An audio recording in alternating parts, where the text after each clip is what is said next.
Estás en Reinvéntate, un espacio para ser quien quieres ser.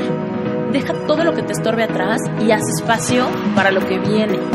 En este podcast vas a escuchar temas de amor, familia, cuerpo, salud, emprendimiento, dinero, espiritualidad, todo aquello que marca tu vida. Si tu vida hoy en día no es exactamente lo que anhelas, tú puedes reinventarte. Acompáñame en estos episodios.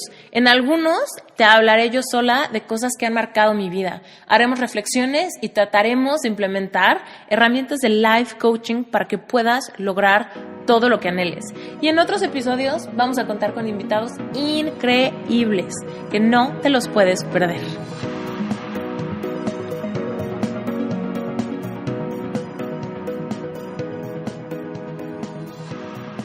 I'm super excited about this chapter.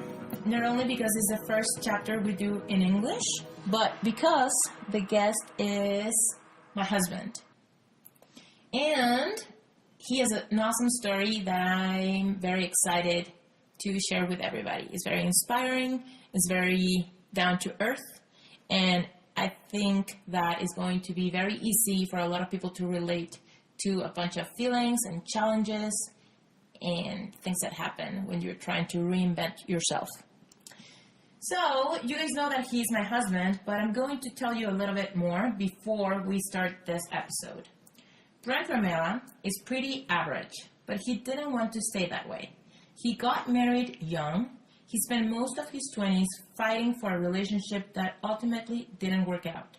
He was devastated, and as you do with this sort of things, he started looking back and evaluating the previous 10 years. He discovered that, though he had acquired some interesting skills, he had always played it safe. Safe job, safe house, staying in the supposed safety of a marriage, even though it was failing. After much reflection, Brent decided that even though he tried to play it smart, play it safe, he had nothing to really show for the past decade. This is when he decided to take a big chance, to bet on himself. Brent always had wanted to be a helicopter pilot, and after his divorce, there was nothing to stop him. He decided to be a little risky, and the decision played off big. When did you know at first that being a helicopter pilot was a good idea? I think I kind of knew all along that it was a good idea. I really enjoy performance and thinking. I've been a ski coach and a whitewater guide and all this other stuff, and it kind of is in the same realm where you're doing something that's very active, very action, requires a high level of thought. But I've also really liked to fly, and it's being a helicopter pilot seems like a good combination of all of those things. I think the thing that kind of kept me out of it for years was just kind of the cost for entry. It's just really expensive to learn, and so it's kind of always been out of my mind as far as I thought it was impossible to have that kind of money. So when it kind of became a good idea in my head was when I was just like, well, you know what?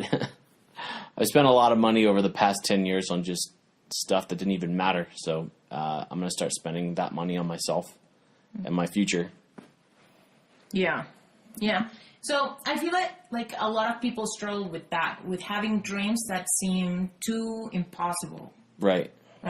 And money is like one of the biggest obstacles that we encounter when it's time to pursue a dream. Yeah, for sure. You know?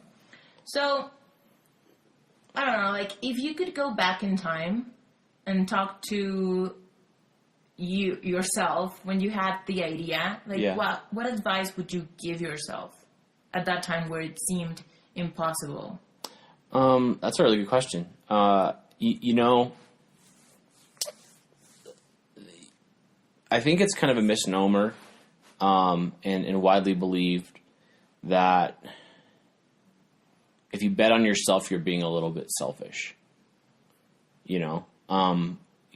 Back when I was in my previous relationship, I really felt bad that I wanted to commit $100,000 or more just to myself. That I wanted to go and get something for myself that though it would end up in a career and, you know, a really good paying job, something that I really love doing, that I am taking $100,000 of our money for me, you know? And so if I could go back and give myself a bit of advice, it's that betting on yourself isn't selfish. Taking $100,000 or however many dollars it is and really putting it on yourself, investing in yourself in a future and a career isn't selfish. And if somebody in a relationship like that is going to tell you that it is, they're the ones actually being selfish. Because, you know, like you kind of read in my intro, you know, I done a lot of things in 10 years and none of them really made a difference. And in these 2 short years that I've been betting on myself, it has. And so I just don't think that, I think that if I could go back and talk to myself, it would be bet on yourself. It's not, you're not being selfish. It's not a bad thing. It's a good thing. Okay. So this makes me want to talk about limiting beliefs. And you know, I geek over this kind of thing. Always. So, and everybody knows it by now with the previous episodes. So when it comes to limiting beliefs, I like to dig a little deeper and find out if the limiting beliefs came from inside of you or from your social environment. You know, like marriage, parents, friends, culture. Because some limiting beliefs have to do with what we see around us, like happening for our friends or like happening with our partner or that happen in the lives of our parents. But some other limiting beliefs are kind of like stories we made for ourselves, like that nobody knows about. And we just decide what is possible and what is like not possible for ourselves. Right. So what was it in your case? For me, the limiting belief, you know, I'm kind of a typical middle kid. You know, the older brother. Sandwich boy. A sandwich. I don't know what that's supposed to mean, but. Sandwich boy? I prefer torta man. So in Spanish, when there's like 3 siblings and then the middle one is the sandwich. Oh. Because it's in the middle of two. Like your older brother, younger brother are the bread. And you're like the middle kid, so you're the sandwich boy. Yeah. That's awesome. Sounds delicious. Yeah, the best part of the sandwich. As the sandwich boy, you know, I'm kind of the typical middle kid where I'm pretty eager to please, pretty attuned to other people's needs. You know, I really have kind of won my friendships through service and through making sure other people had what they needed.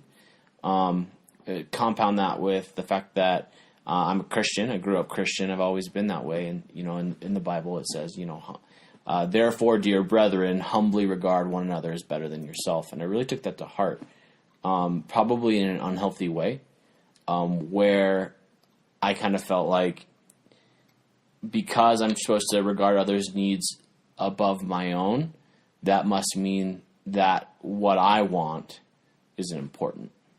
Mm-hmm. Right?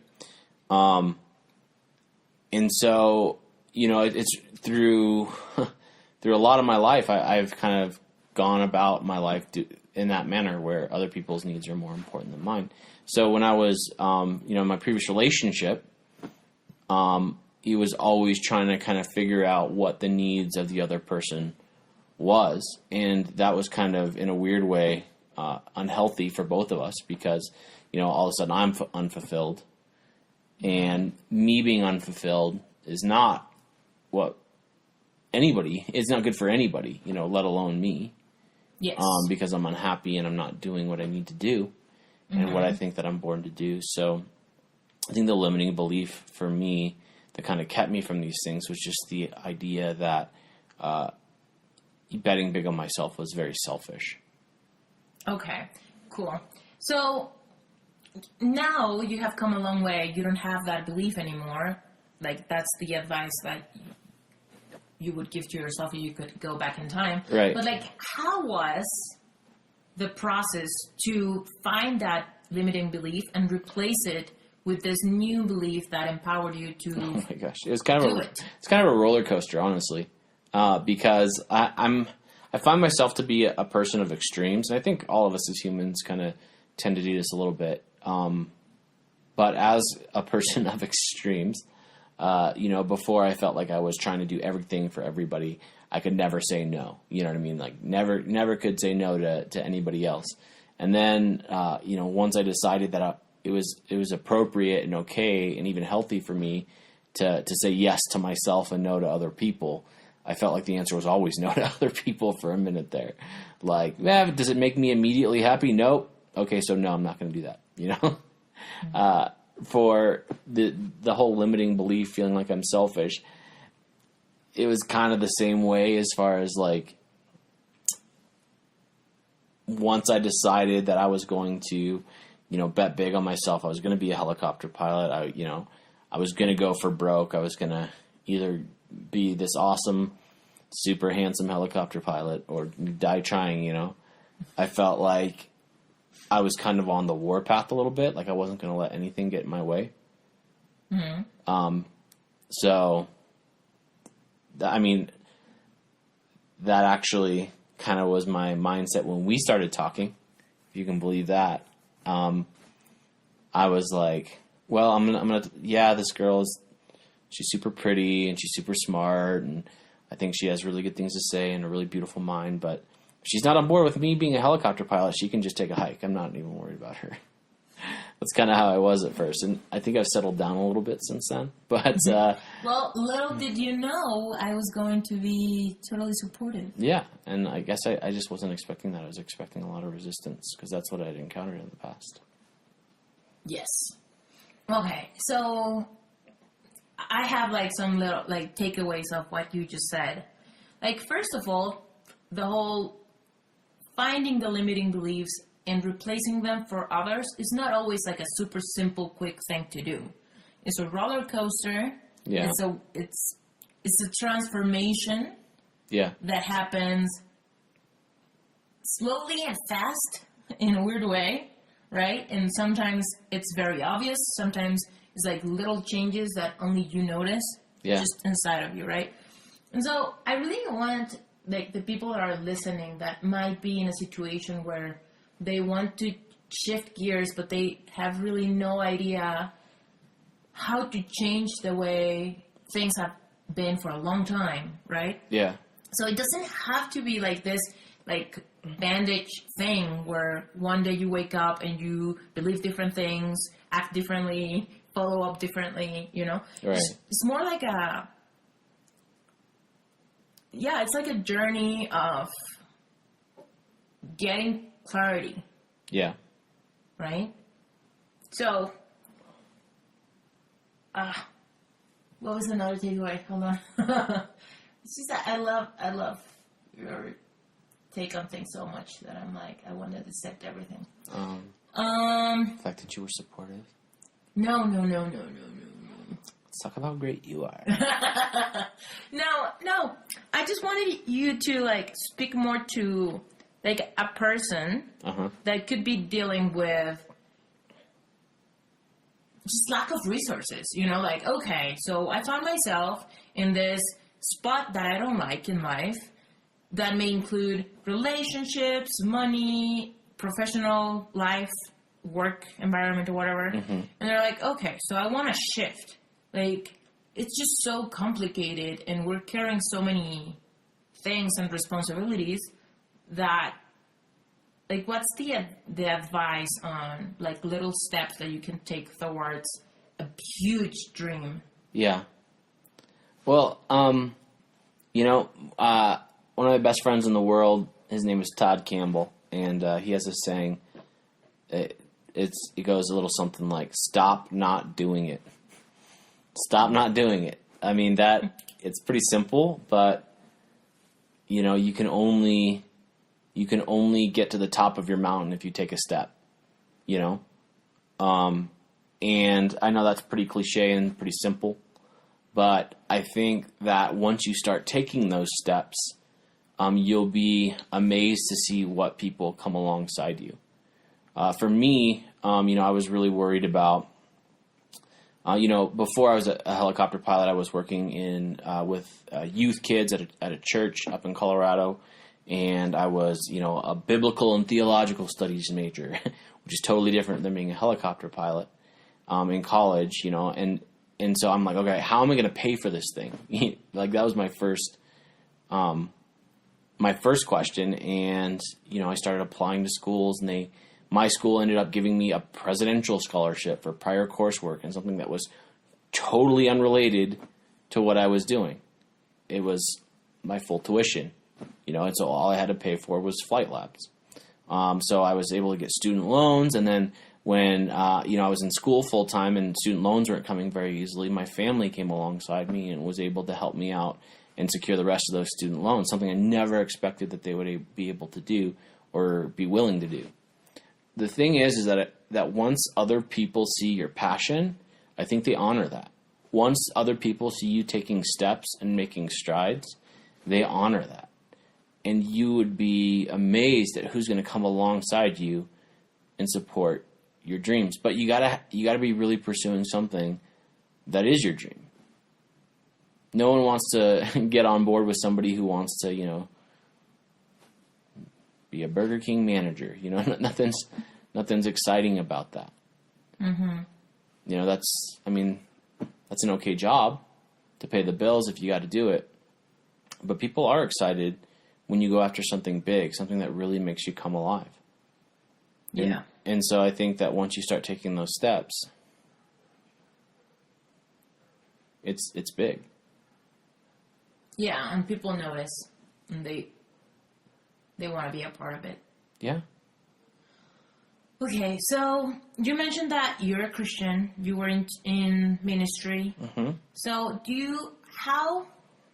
talk to us about how your faith or your beliefs have been a part of you reinventing yourself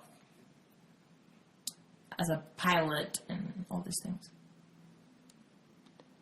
Well, it's a difficult one because, as I mentioned before, put others before yourself, be a servant, help other people get what they want to get. These are all things you hear very commonly in the Christian church. But also, yes, I have heard those things a lot, but I have also heard things like there's a purpose for your life and God is with you and have faith and believe that you will receive what you ask for, and then all these things that Jesus came to give us a life, but not only a life, but an abundant life. Right.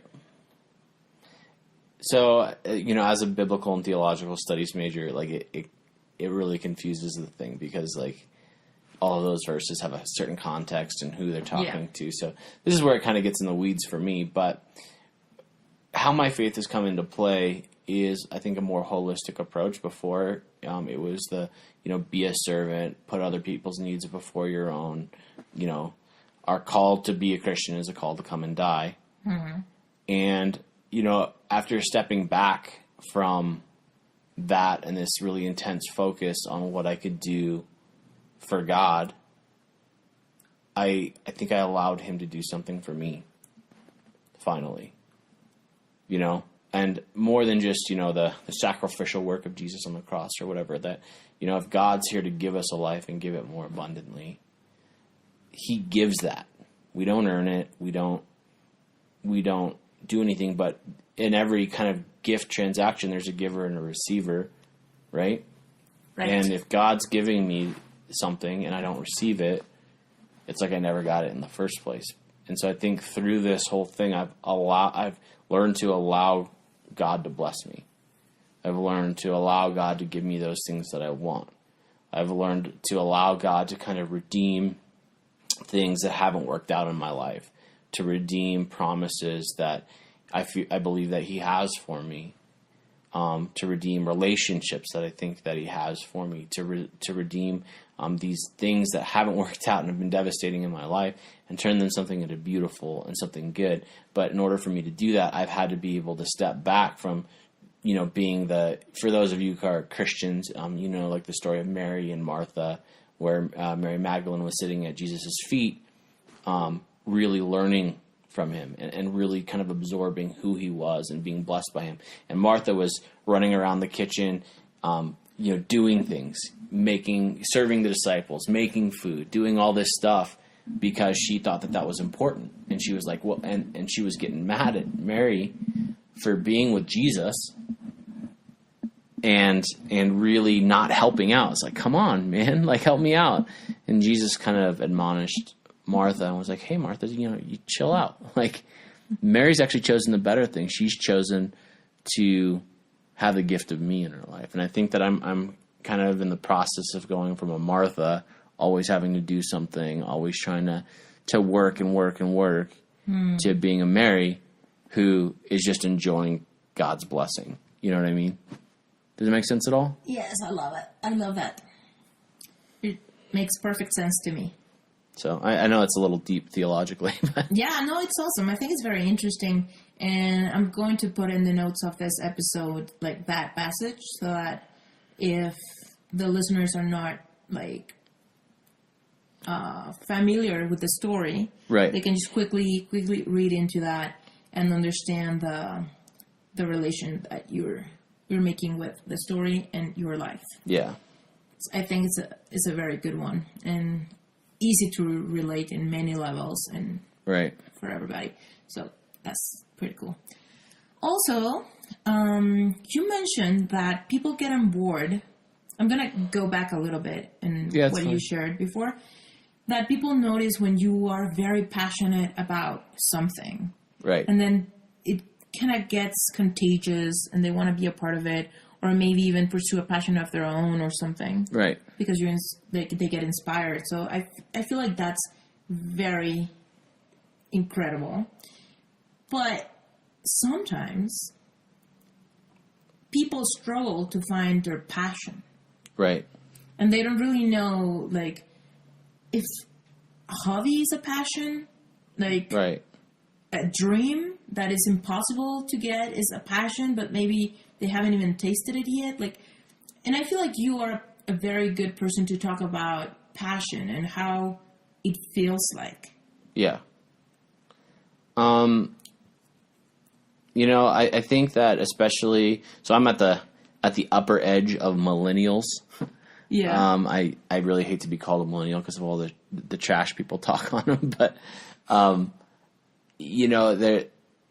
there has been widely said that millennials have the sense of entitlement, and the sense that things should just be given to them. And I don't really agree with that so much. I think that millennials are kind of a product of how they've been raised.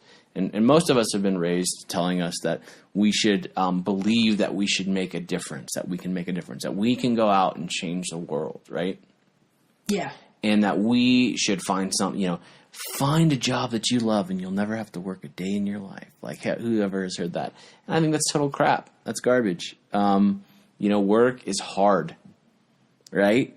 Yeah. And, even with being a helicopter pilot, I love it so much with every ounce of me.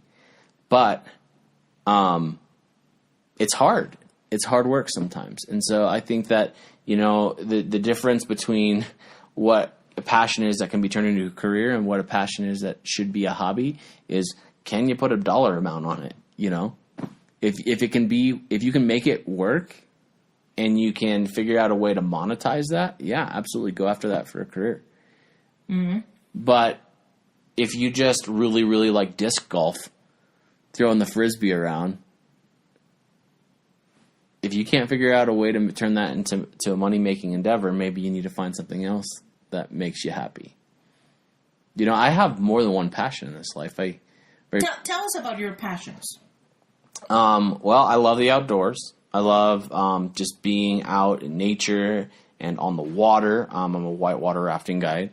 That's one of the things I do, and one of the things that I pursued in my 20s, and decided that it wasn't really a career move because the work was seasonal. The money was very good when it was around, but the rivers only flowed, to the levels I needed them to for a certain amount of time.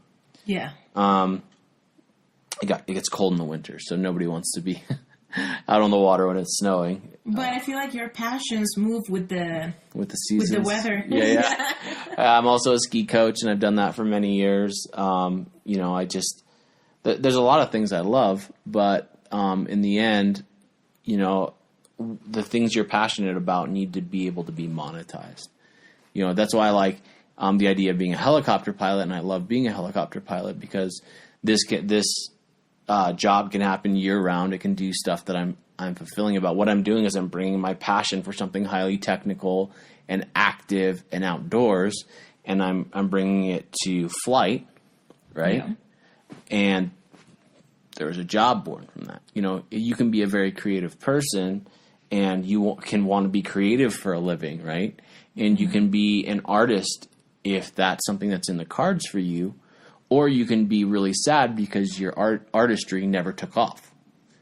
Or you could be even smarter and take that creativity and figure out how to apply that to a job that's going to pay the bills, offer you a career, and also offer you some fulfillment in your passion. Mm-hmm. I guess I'm very realistic in that way. Which is good, because I feel like people want to be realistic so that they don't regret investing time in something that is not going to pay off. Because I feel like people are in a hurry, and I relate to that feeling. Mm-hmm. Like I want to do something that makes me feel good, mm-hmm. that I feel passionate about, but I also don't want to make a mistake and invest a lot of effort in something and then regret it because I feel like I'm in a hurry. Right. Right? And so that's why I believe that the listeners of this podcast are looking for shortcuts. They're looking for experience that others have had so that they can learn from those mistakes so they can avoid making the same mistakes and get there faster. Yeah. So I think that being realistic is a good thing.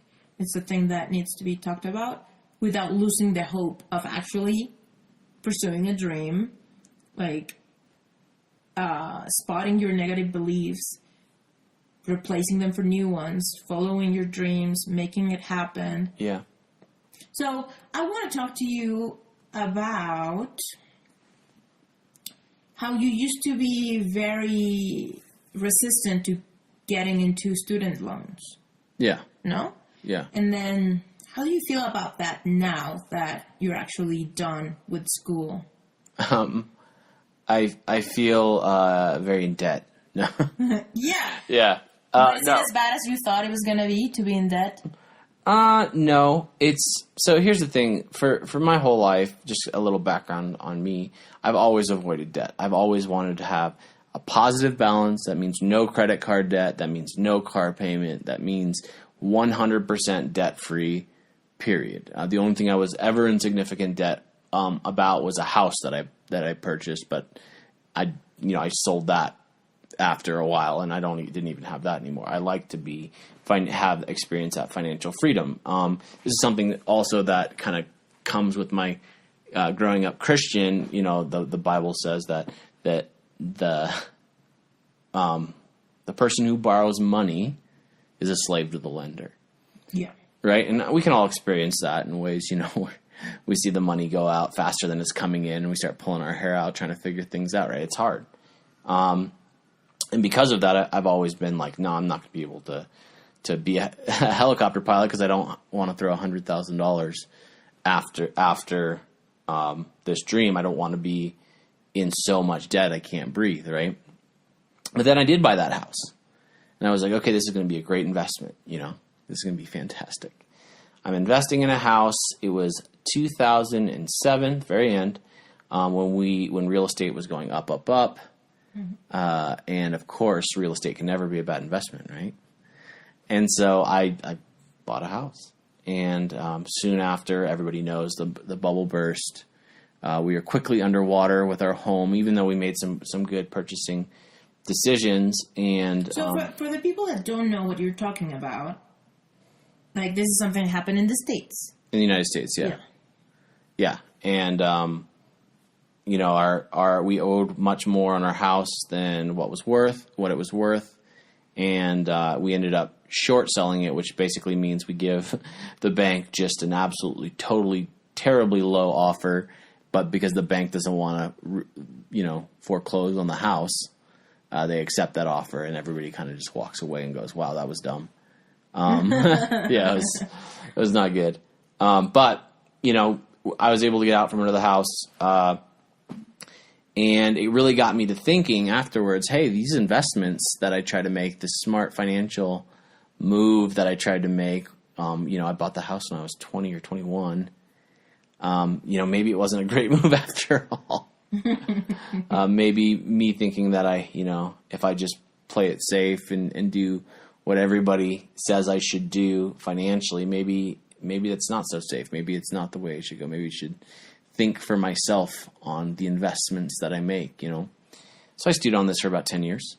And, at the end of the day, when it relates to student loans, I decided that if I was going to invest in anything, if there's anything that was a sure bet to invest in, it was myself. That ultimately an investment in student loans after something that I'm passionate about and something that I really want to do, that's been a dream of mine, that's not an investment that can go bankrupt, right? Like our housing system did. I can actually control the elements around that. How hard I work, how committed I am, how much I study, how much I practice, Yeah. And so it was a lot less scary to me to invest that kind of money when I knew it was an investment in a career and a future for myself. Does that kind of make sense? Totally. Yes. So I'm glad I did it. I'll be even more glad when they're all paid off. Yes, totally. So, okay, so you decided to invest in your future, get into helicopter school, and you just finished. During these 2 last years, what was the hardest thing? About helicopter school? Just about this season of your life, going back to school after so long, after all these experiences, being married, working, being a youth pastor, all this stuff, and then going back to school, not being able to work, all these things. What was the biggest challenge to remain motivated and okay. All this? I think the big challenge kind of goes back a little bit to the student loans. Not being able to work or choosing not to work and focus on being in school full time and really being committed to this helicopter thing. I mean, that was pretty daunting for me. I mentioned, I would like to always be on the green side of the balance book, right? And so it was hard seeing, going further and further in debt and further and further in debt and further and further in debt and knowing that I'm going to have to pay for that later on. Mm-hmm. But the thing that kind of kept me motivated is kind of constantly setting, flying helicopters is pretty fun. Mm-hmm. And being able to fly, 3 or 4 or 5 or however many times a week and be up in the helicopter is a really easy reminder of what you're doing and how fun it is, and so what the goal is. And what the goal is, right. And so, I found myself many, many times during flight training spending, an hour or 2 on the job postings website checking to see what these people made to make sure I could make enough money to pay this thing off. And I think that's a kind of a silly way, helped keep myself motivated, Yeah, no, I think it's a good thing because it's kind of like visualizing what is coming for you. Oh, absolutely, yeah. And which is totally like a success habit. Is it a success habit? It is, visualizing the future. I mean, I knew that. Hola, esta es una mini interrupción solamente para pedirte un súper favor. ¿Puedes ir a iTunes y dejarme unas estrellitas y un comentario? Dime qué te está pareciendo este episodio o todos los demás. Déjame un review, dime si quieres que aborde algún tema en específico que te gustaría escuchar. Mi intención es generar contenido relevante que realmente nos mueva a ti, a mí y a muchas otras personas a seguir reinventando nuestras vidas. Así que si me dejas este review, me vas a ayudar a seguir generando contenido y a que este podcast sea viable. Muchísimas gracias por tu tiempo. Seguimos. And the reason why I ask you this is because sometimes, okay, we decide we're going to pursue this dream that is big, but it's worth it, and all of this. But we don't think about the teeny steps, the teeny billions of steps we need to take to get there. And so in the step 1,472, we are like, ugh, what am I doing this? Like, you know, like, you kind of forget the whole reason, and the motivation dwindles, and the desperation, anxiety, impatience, all of these things just crawl on us, no? Yeah. And so that's why I was asking you, like, because, and it's a good thing that you had this, like, reminders, like, every time you got in the helicopter, and then it was, like, a reminder. Yeah. Sometimes, like, the dreams are slower, or, like, the reminders are not as concrete. Yeah, you know? For sure. And then you need, like, the person pursuing the dream needs to be very thorough to do certain things to keep the eye on the prize. Right. Like visualizing. Right. What is coming for you if you keep at it, or absolutely keep fighting. Or? Yeah, constantly keep casting the vision, the goal in front of you, so you know what you're chasing after. Yeah. So, like, when I talk to people who are struggling with this, I'm always like, you need to be very clear on what the goal is, and like even like try to picture yourself as if you're already doing it, and how it feels like how do you see yourself? What's your daily routine like? Are you on board with that? Does that excite you? Yeah. Can you like feel the excitement that you are going to feel in the future? Yeah. Because if you do, then you keep motivated. And you know, so I started class with about 50 guys. Yeah. And only 6 of us graduated. 50 to 6? Yeah. Really? Yeah. It was kind of nuts. And some of them fizzled out because it wasn't for them. They didn't have the aptitude for it. Yeah. Others fizzled out because they ran out of money, or they worried too much about the money part of it, and so they couldn't handle it, and they went to work in other areas. But I would say most fizzled out because they just wanted to have fun. They wanted to have a good time of it. They wanted to get up in the helicopter, fly around, land, walk away, have a few beers, and do it the next day. And that's not how it works in the aviation industry.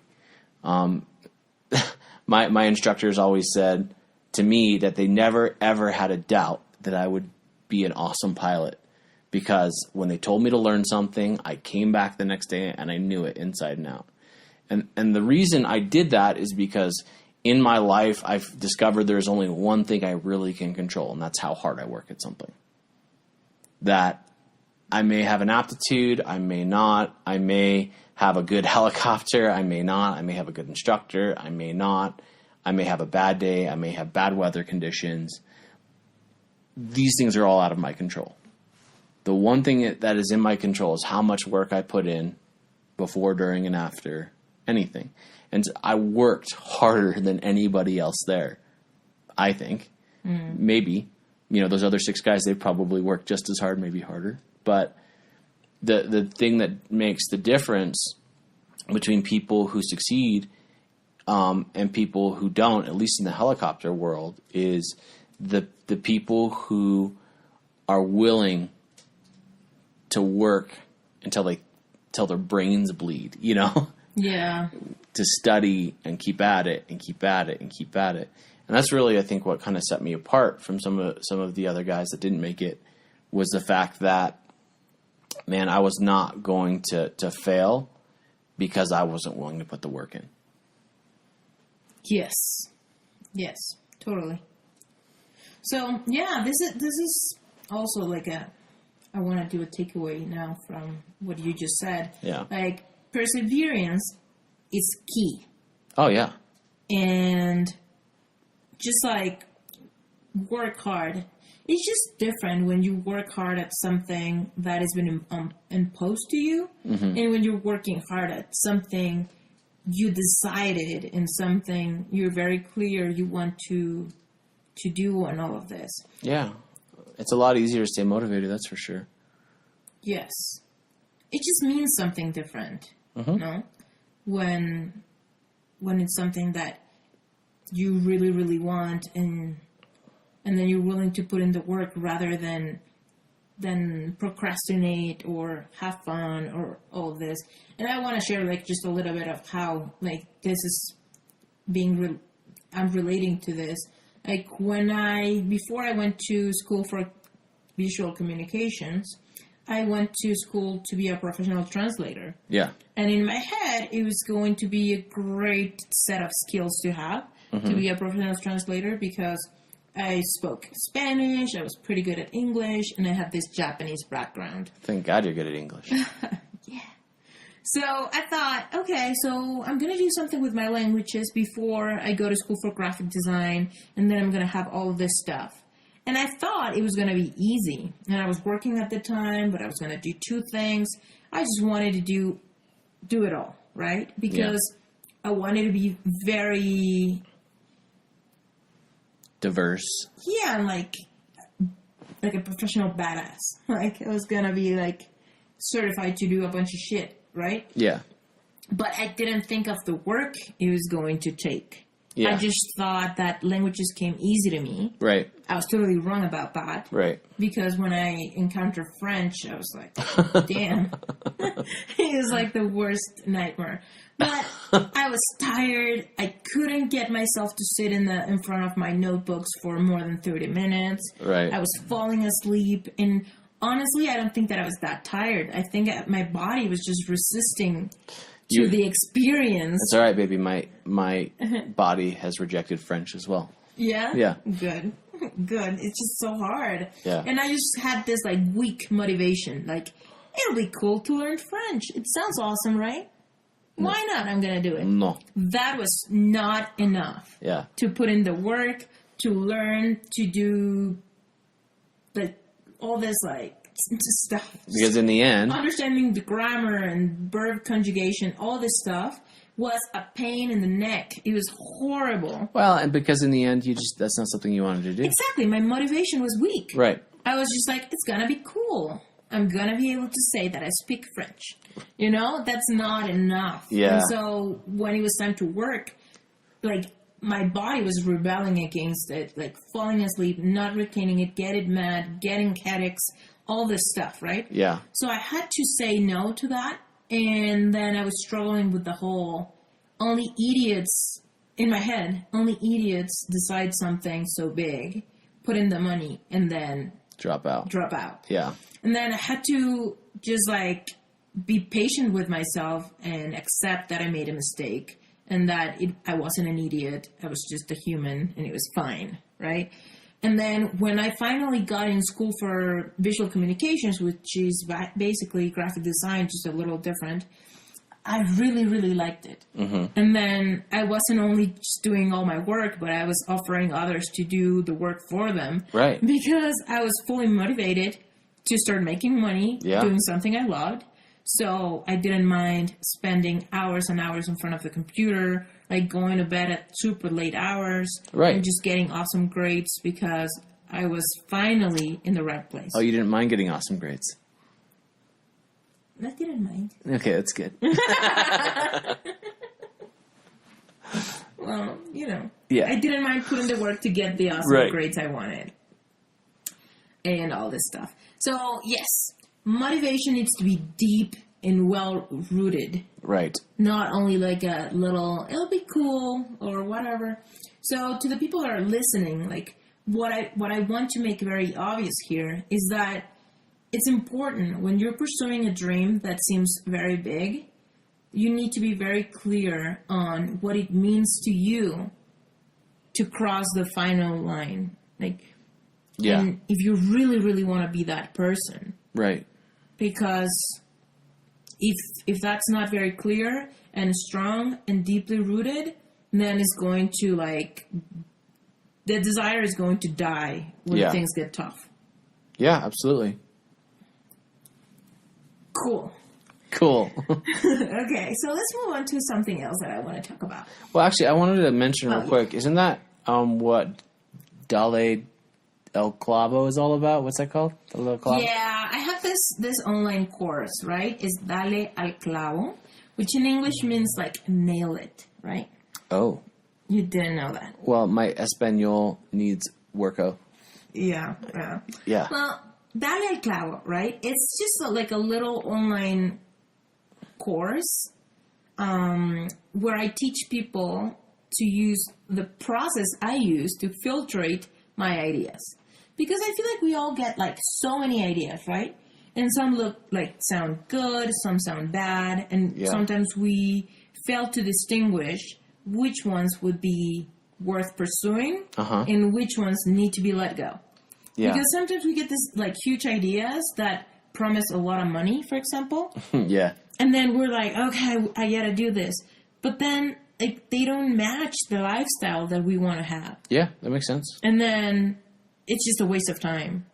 Or if we end up doing it, we're miserable in the process. Yeah, I think that's what I've experienced more, that I just got miserable in it. Yeah, because it's what I want is to have the freedom to work from wherever I am.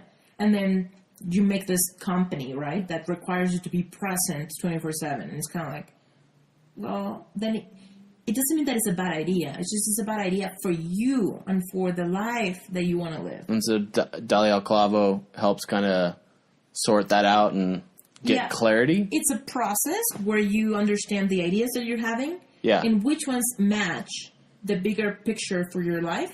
That's awesome. So that you pursue the right ideas. So for people who are listening, if they're listening and man, I want to pursue a big idea. I want to bet on myself. Mm-hmm. If they have a little bit of confusion as to what that might be, Dale El Clavo could help them. Yes, and they can go to daleelclavo.com and look at some videos where I explain more in depth how it works. It's super affordable. But wait a minute, isn't it only on sale 1 day a month? Yeah, that's a trick. I did it super affordable, but I only sell it 1 day a month. Is it the same day every month? No, it's a surprise day. Oh, it's a surprise. So they'll have to be checking in with your social media. Yeah, they have to be checking, and they can register at the website. Great. To get a surprise email one day telling them that the store is open. I love surprise emails. I know. Right? Yeah. So, so I did that because of that, because I find that people are I don't know, is this a good idea? Is this a bad idea? Or my nightmare, right? When I hear people saying, I had that idea before, I just didn't do it, Yeah. And it's kind of well, then you're dumb. Because if you had that idea and you didn't pursue it until somebody else had the idea, pursued the idea, made it real, started selling, made it a huge success, and that's when you were I thought about it before.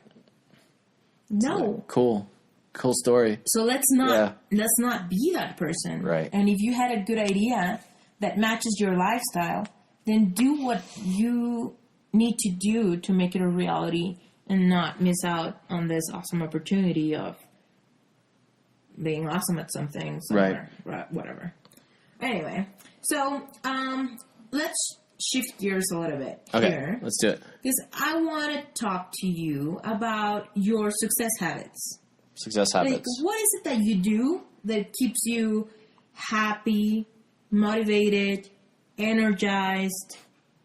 What is it in your life that keeps you who you are? We probably have a whole other podcast about that. But, for me, I have a lot of people in my life that are over the course of years that are just not happy. Yeah. They're just not happy people. And it seems like no matter what happens to them, even if they experience something that brings them a little bit of happiness, it's not very long until they're unhappy again. right? Yeah. This isn't, this is a thing that I've always wanted. Now that I have it, it's not good enough. This is a relationship that I've always wanted. Now that I have it, it's not good enough. This is a relationship that's always made me miserable. Now that it's gone, I'm happy for a little bit, but now that I'm miserable again. I guess it wasn't the relationship after all, Mm-hmm. And the common thread in all of these things that I discovered was that everybody was always depending on something else, someone else, a different circumstance, a different job, a different career, a different place to live, a different set of friends, a different body, a different whatever to make them happy. They're dependent on something else to make them happy. Yeah. Right? And that something else always lets them down. It always lets them down. The perfect family, the perfect career, the perfect amount of money, the perfect body, the whatever is never really going to make you happy because it never made those people that were in my life happy. They always set something out. So this has led me to two conclusions. One, happiness can be found in the pursuit of something, right? People seem so happy when they set a goal and they were achieving these milestones, these little markers they had set for themselves to get to that goal, and that made them very happy. Yeah. So what was really making them happy, the thing or the pursuit of the thing? It was the pursuit of the thing, right? The journey, right? I'm a big process guy because of that.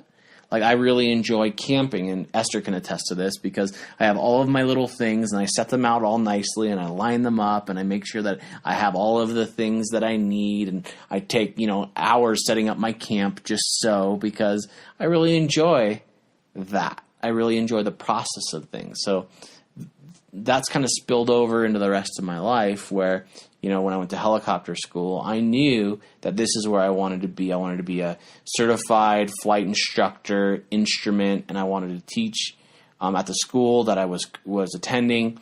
But I knew that wasn't what was going to make me happy, is all those little goals along the way. And so it made me really savor those goals.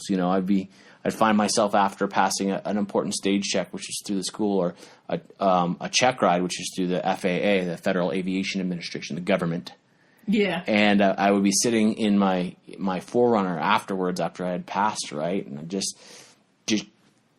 trembling with joy, like, I did it. Like, oh my gosh, this is so incredible. And really kind of embracing that moment, right? Because it was part of the process. It was part of the journey, right? Yeah. I'm not, you're never going to arrive at happiness, which leads me to my second thing. You got to choose happiness, right? Yeah. In every situation, of course, I'm going to Christian geek out on you a little bit. The Apostle Paul was a guy who was considered to be like the greatest missionary in Christian history and wrote most of the New Testament. He said something to the effect of, I have learned to be content in all situations, whether hungry or full, whether rich or poor. He's been shipwrecked, beaten, they thought he was dead a bunch of times. He's been bitten by poisonous snakes. He's been stoned. Like, this guy says, I know how to be content.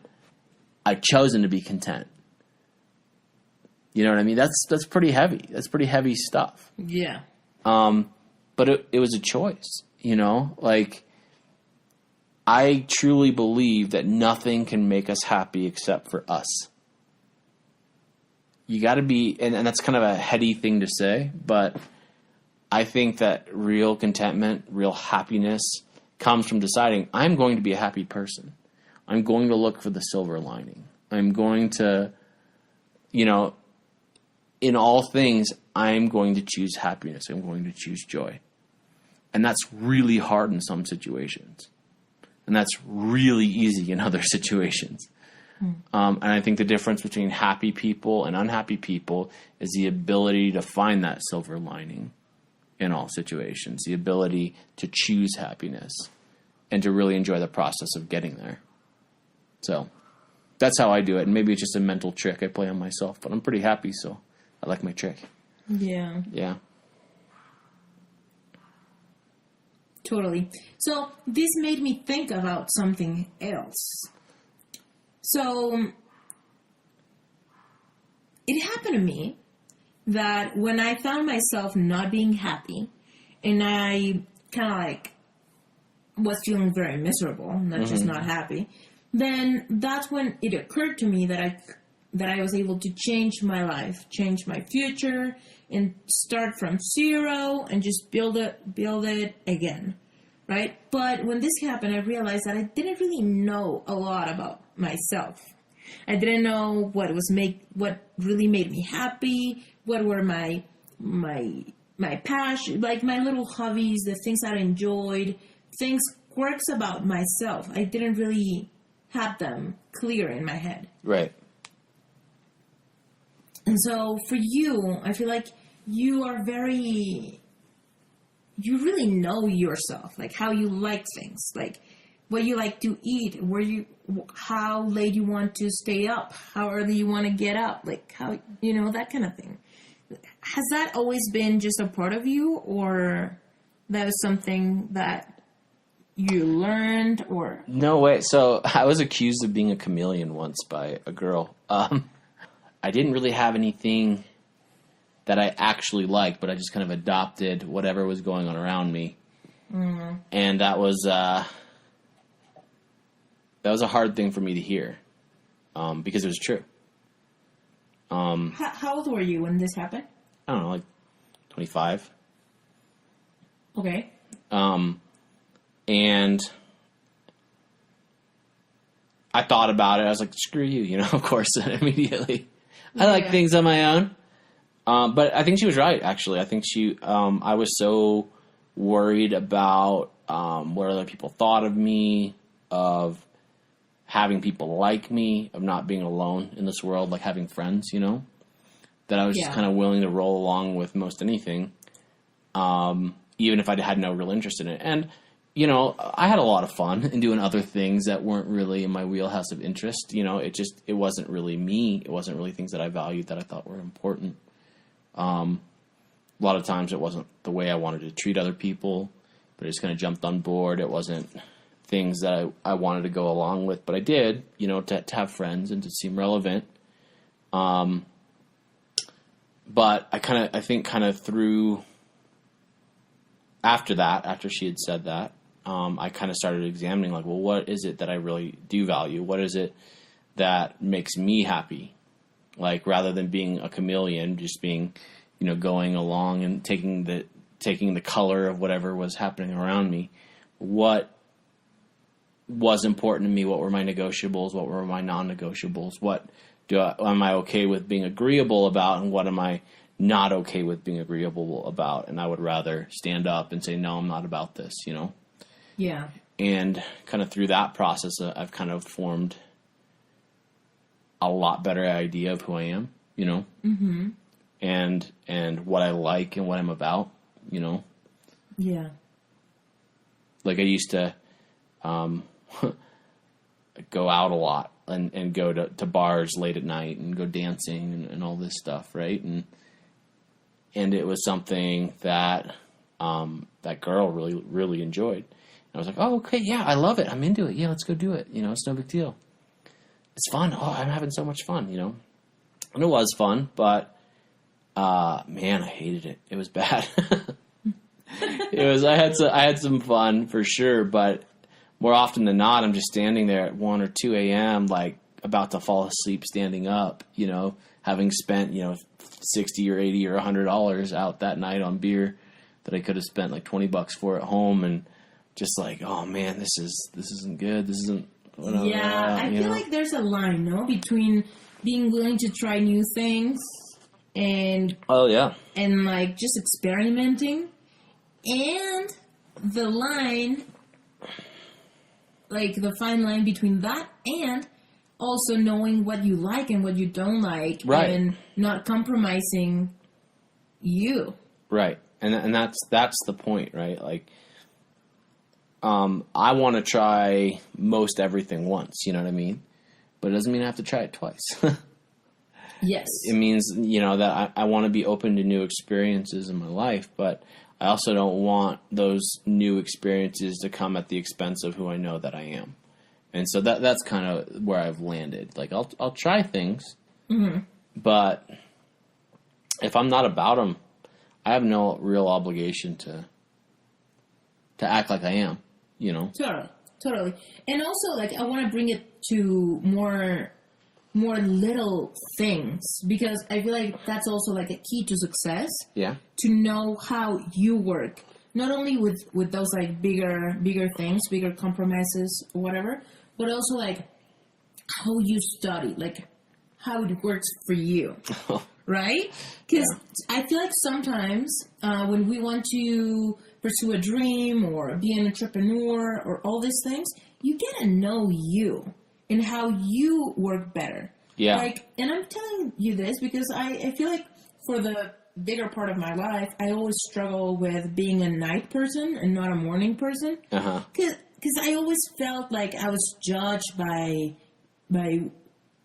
I don't know, working better at night, when society says that morning, you know, you got to work in the morning, and, you know. Yeah. And you got to be normal, and you got to be an adult about it. Right. And so I was always like, kind of like, two things. Or defensive, that I was going to do it my way, or apologetic, that I wasn't doing it the way I should. Yeah. Right? And then I came to understand, like, hey, this is how I work. This is a quirk that I have. Yeah. And I'm going to own it and be happy about it. Like, I don't like talking on the phone. Like, I'm not going to talk on the phone. I work better through email. So, you know, things like that. Right. And so I know that you are very peculiar about how you like to study. And yeah. Well, the first thing is that I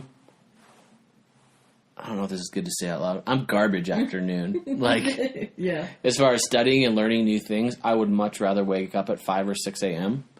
Yeah. And I do that very easily, and study for a long time. Because I get 90% of the things I learn easily, I learn before 10 a.m. From 10 to noon, I still learn pretty good. Afternoon, it's like I will learn 98% slower than I do first thing in the morning. I don't know why. But because I understand that about myself, when I would have a big test coming up or something that was important that I really needed to know, I would get up early and I would study. You know, I would, you know, already have 7 hours of studying in by the time noon rolled around.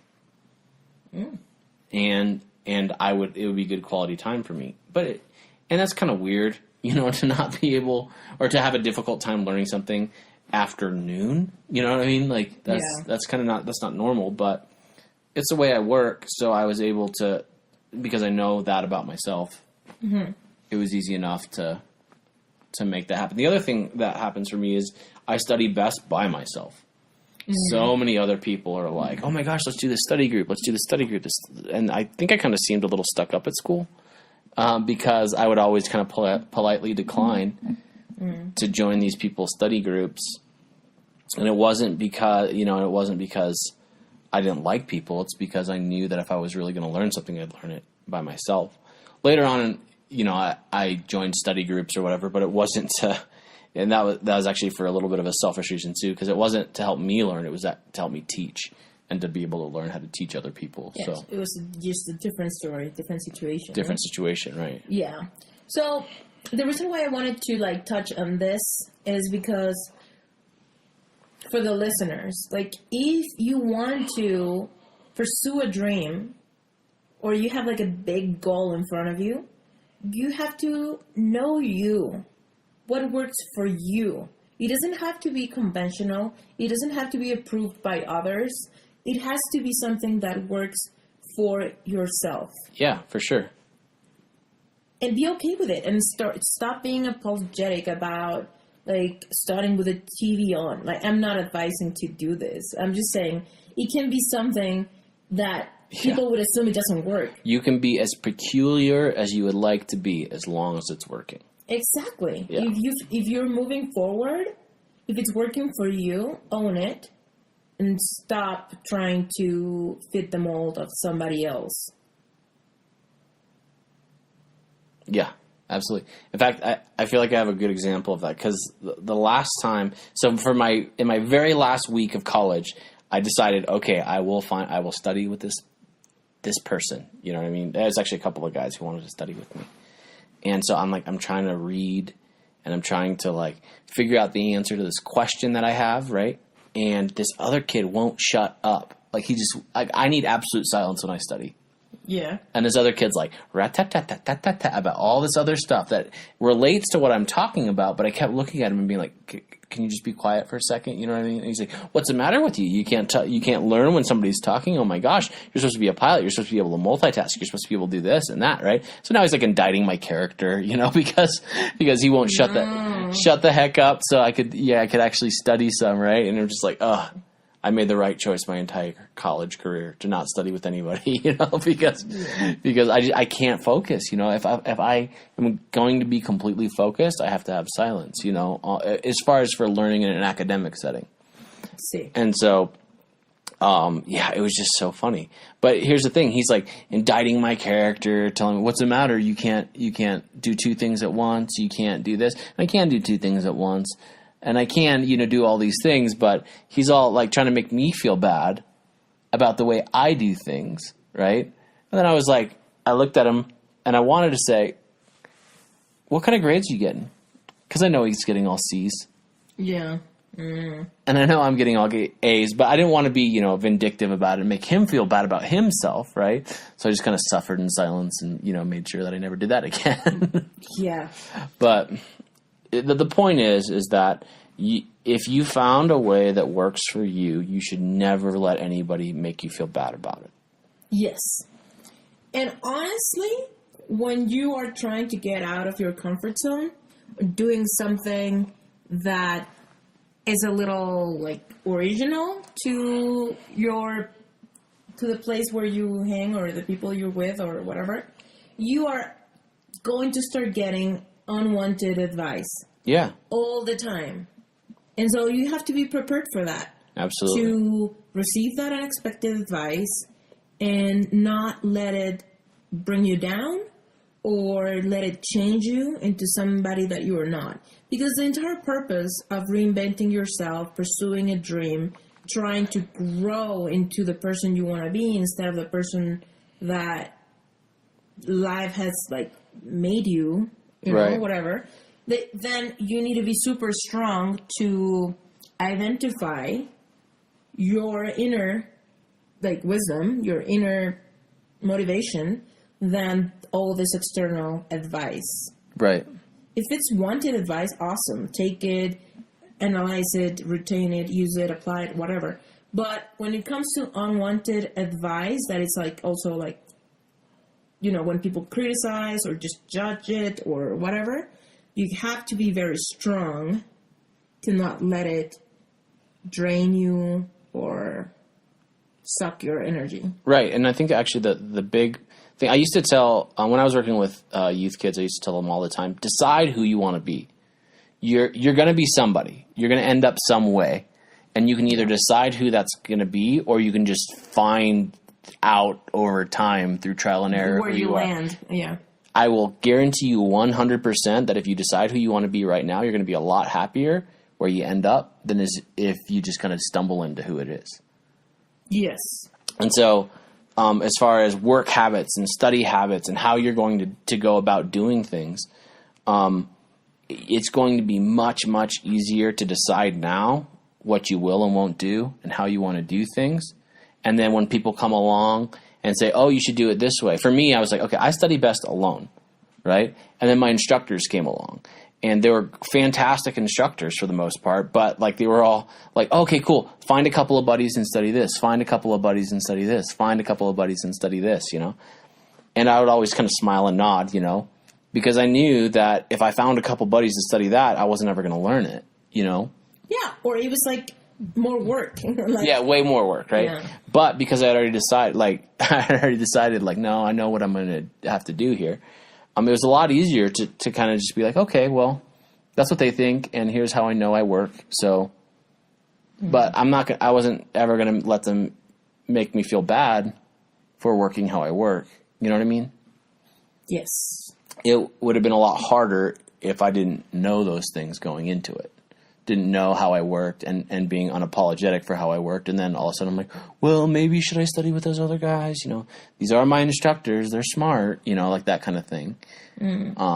Knowing yourself is is one of the most, and what does and doesn't work for you is one of the most important things you can do when it comes time to actually doing the work. Yes, totally. And also, when you know you're going to have to be very strong and perseverant, well, also do things your way, right? Mm-hmm. Because it's one thing being very strong and trying, like, to keep energized doing something when it's on your terms than when it's something that you just don't. Anyway, I think we covered it. Yeah. So, tell us, Brent, like, what's coming now? Like, you already accomplished the goal that you had 2 years ago. Mm-hmm. Becoming a pilot with all this, like, licenses. Right. Right? And getting a job. You have that. Right. Is it like a walk in the park now? No, of course not. I think that anything, this is cliche, but anything worth having is worth working hard for, right? The work has really just begun for me. I said I'm a big process guy. I think that helps me, especially in the aviation industry, because you're never really there. There's always something new to learn. There's always something better to be. And so for me, going forward, I'm going to really absorb this time as an instructor to really hone my skills and really make sure that I'm becoming the best pilot that I can be. In the future, I want to fly for helicopter skiing, and with any luck, helicopter mountain biking too. Tell us what that means, because I know that maybe 50% of the people are going to, oh, okay, cool. And then 50% are going to be like, what does he want to do? What does he want to do? Ski with a helicopter? So there are huge swaths of land on every continent that have awesome terrain for snow skiing and snowboarding, and no resorts. There's no chairlift to take you to the top. There's no kind of infrastructure that's built there. So you get up to the top of the mountain. So you get to the top of the mountain and ski down, right?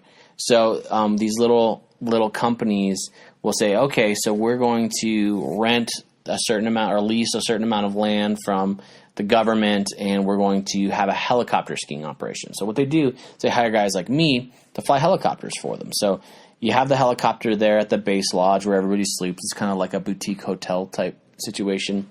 And they are all psyched and they're excited to go skiing, and they have ski guides who analyze the snowpack and make sure everything's safe.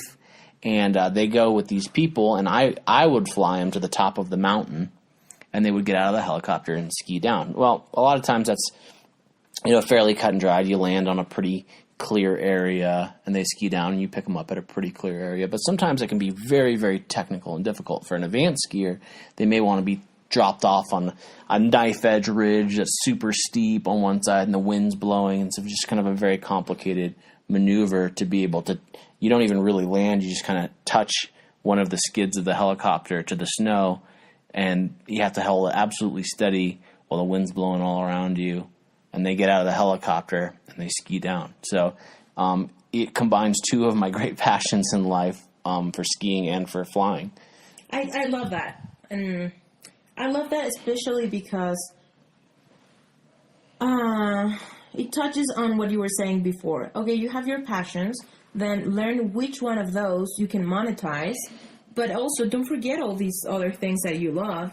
Right. And maybe in the future you can find a way to kind of like do it all and like live to the fullest and all these things that seem impossible to achieve, right? It's not selfish choice. It's just the one that can monetize can allow you to do all these other things that you enjoy in life. Yeah, you don't have to abandon all of your passions because you choose to focus on one, and where that you can combine them. I mean, that's even better. So anyway, the future for me is to hopefully fly for heli skiing in the winter, and then maybe fight fires or do medevac or tours in the summer around like the Grand Canyon or Glacier National Park or somewhere beautiful and wonderful. Yes. Cool. No, honestly, I just want to get into like all these other things. I just feel like we need to elaborate on each one of those. All right, well, So, let's do this. Why don't we do another podcast? We will. Yeah? We will do another 3. You think 3? Oh, man. 1 is going to have to do with relationships. Oh, no. Yeah. Yeah. Another one is going to have to do with tiny living. Oh, Yeah. Yeah. Living on your own terms. okay, cool. It's going to be awesome. Yeah. And then I want to do another one on the science of teaching. Oh, yeah? Yeah, because I feel like you're very good at that, at teaching and sharing what you love with other people that just Also are having a wanna hard time learn. with it, Yeah, or yeah. whatever. It's true. So I feel like those are going to be very interesting, but we needed to start with this one that overall shows people what you're about, what's going on with you, and why.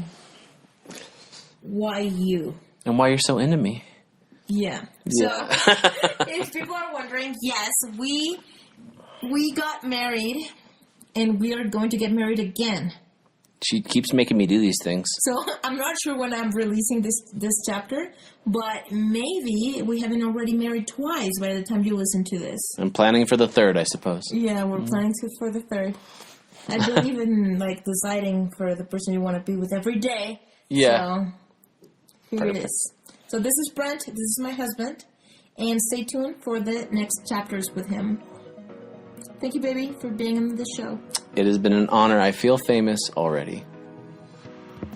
Gracias por haber escuchado este episodio. Si quieres saber más de cómo trabajar conmigo, te invito a varias cosas.